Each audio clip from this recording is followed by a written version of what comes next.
जो कामनाओं से ग्रस्त है उसे उचित अनुचित का विवेक नहीं रहता।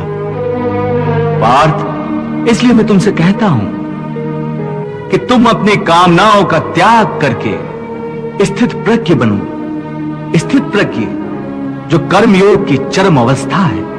वाह प्रभु, वाह, क्या सुंदर बात कही आपने। वाह। हे मधुसूदन, तुम तो कहते हो कामनाओं का त्याग करके स्थित प्रज्ञ बन जाओ, परंतु स्थिर प्रज्ञ बनने के लिए सबसे आवश्यक क्या है? स्थिर बुद्धि। स्थिर बुद्धि?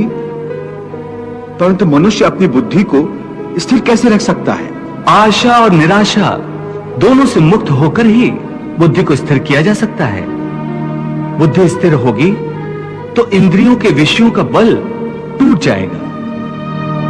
यदि कोई किसी इंद्रिय को ही काट कर फेंक दे तो क्या उस इंद्रिय का विषय नष्ट हो जाएगा?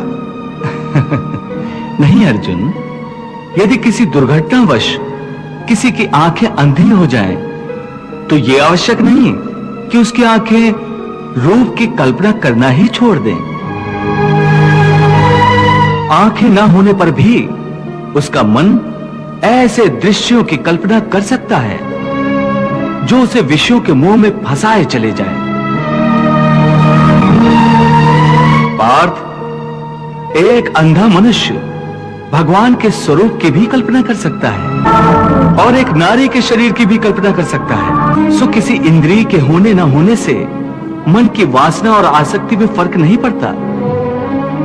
हे अर्जुन, तुम यूं समझो कि जैसे कोई मनुष्य आंखें बंद करके यह प्रदर्शन कर रहा है कि वो भगवान का ध्यान लगाए बैठा है, परंतु वास्तव में उसके मन की आंखों में भगवान की मूरत नहीं, अपनी प्रेमिका का शरीर घूम रहा है। इसका अर्थ है कि उसकी आंखें तो बंद हैं, परंतु आंखों के विषय उसे फिर भी भ्रमित कर रहे हैं। हे अर्जुन, कई लोग अपनी इंद्रियों पर बड़ी कठोरता से निग्रह करने के लिए बड़े कठिन व्रत और उपवास रखते हैं। कई कई दिनों तक खाना पीना छोड़ देते हैं। फिर भी यदि उनका मन भांत भांत के स्वादिष्ट भोजनों की वासना में ही अटका रहे तो हठ के द्वारा किए हुए इस व्रत उपवास का क्या लाभ है? ऐसे लोग हठ के द्वारा अपनी इंद्रियों को सुखाकर निर्बल तो कर देते हैं,